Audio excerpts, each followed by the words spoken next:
အားလုံးပဲမင်္ဂလာပါခင်ဗျာအမေရိကန်ဘူဘာမှအတိုးနှုံတက်လိုက်တယ်ဆိုလို့ရှိရင်ဘာဖြစ်နိုင်မလဲဆိုတာကိုပြန်ပြီးတော့မျှဝေခြင်းဖြစ်ပါတယ်ဘူဘာမှပုံမှန်ထားနေကြအတိုးနှုံတက်လိုက်ပြီဆိုလို့ရှိရင်ဘာတွေဖြစ်နိုင်လဲဆိုတော့သူနဲ့ဆက်ဆက်နေတဲ့အရာတွေအပြောင်းလဲရှိပါမယ်အဲ့တော့အတိုးနှုံနဲ့ဘယ်အရာတွေဆက်ဆက်နေတယ်လဲဆိုလို့ရှိရင်နံပါတ်1ကတော့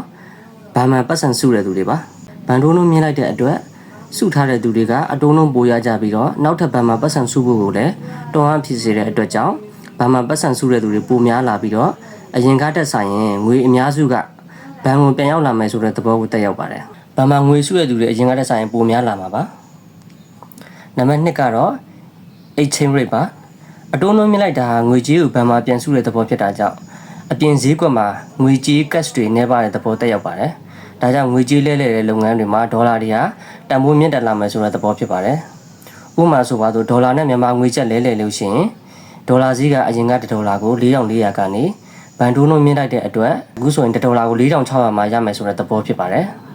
။နံပါတ်3ကတော့အိမ်ချမ်းမြေဈေးကွက်တို့ကားဈေးကွက်တို့ဖြစ်ပါတယ်။ဘန်တွေမှာအိမ်ချမ်းမြေတို့ကားတို့ကိုအရေးကြနဲ့ဝယ်ယူနိုင်ဖို့ကိုချေးငွေထုတ်ပေးတာတွေရှိပါတယ်။ချေးငွေယူပြီးတော့အိမ်ချမ်းမြေတို့ကိုရင်းနှီးမြှုပ်နှံတဲ့သူတွေလည်းရှိပါတယ်။ဒါမှမဟုတ်ကိုယ်တိုင်နေထိုင်မှုအတွက်ဘန်ချေးငွေနဲ့ဝယ်ယူတဲ့သူတွေလည်းရှိပါတယ်။ဒါကြောင့်ဘဏ်ကအတိုးနှုန်းမြင့်လိုက်ပြီဆိုလို့ရှိရင်ချင်းငွေယူထားတဲ့သူတွေကပေးရမယ့်အတိုးတွေများလာတော့မှာဖြစ်ပါတယ်။ဒါကြောင့်ယူထားပြီးသားသူတွေက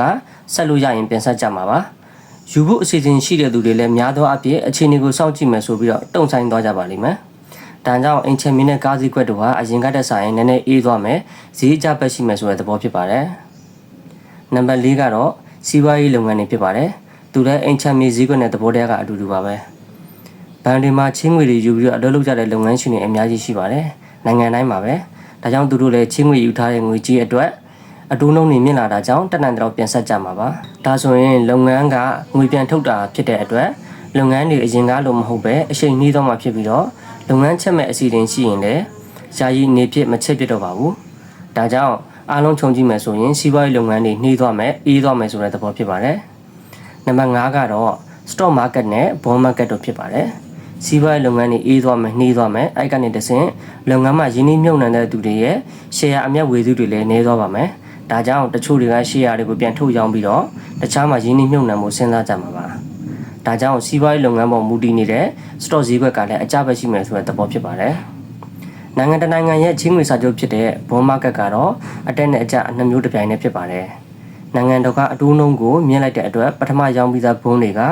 အတိုးနှုန်းနည်းနေတဲ့အတွက်ဘွန်းအဟောင်းဈေးကွက်ကပြန်ရောင်းထုတ်ကြပြီးတော့ဈေးကွက်တော်မူကျုံသွားပါမယ်။ပထမရောင်းပြီးသားဘွန်းဈေးကွက်ကအေးမဲ့သဘောဖြစ်ပြီးတော့အတိုးနှုန်းမြင့်မြင့်ပေးတဲ့နောက်ဘွန်းတွေကိုဝယ်ကြမှာပါ။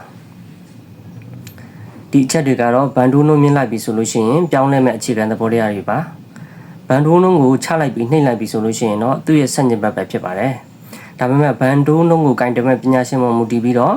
အတိုးနှုန်းနည်းနည်းချင်းစီကိုဖြည်းဖြည်းချင်းမြင့်သွားမလားတိတာတဲ့ percentage ကိုတစ်ခါတည်းပဲမြင့်မလားဒါမှမဟုတ်အခြေအနေတစ်ခုကိုထိန်းတဲ့သဘောနဲ့အတိုးနှုန်းကိုနည်းနည်းပဲမြင့်လိုက်ပြီးတော့နောက်တက်ဆက်ပြီးတော့မမြင့်တော့ဘူးလားဆိုတဲ့အပေါ်မူတည်ပြီးတော့တက်ရောက်မှုတွေကမြန်မလားနှေးမလားဆိုတဲ့ကွာခြားမှုတွေလည်းကွာခြားသွားနိုင်ပါတယ်ဒီအကြောင်းအရာတွေကတော့ကျွန်တော်ကိုယ်တိုင်မသိတဲ့အတွက် AI မှာရှာပြီးတော့သိလာတဲ့အရာတွေဖြစ်လို့မသိသေးတဲ့သူတွေအတွက်ပြန်ပြီးတော့ sharing လုပ်ခြင်းဖြစ်ပါတယ်အမှားပါရင်ဝေဖန်ထောက်ပြလို့ရပါတယ်ခင်ဗျာ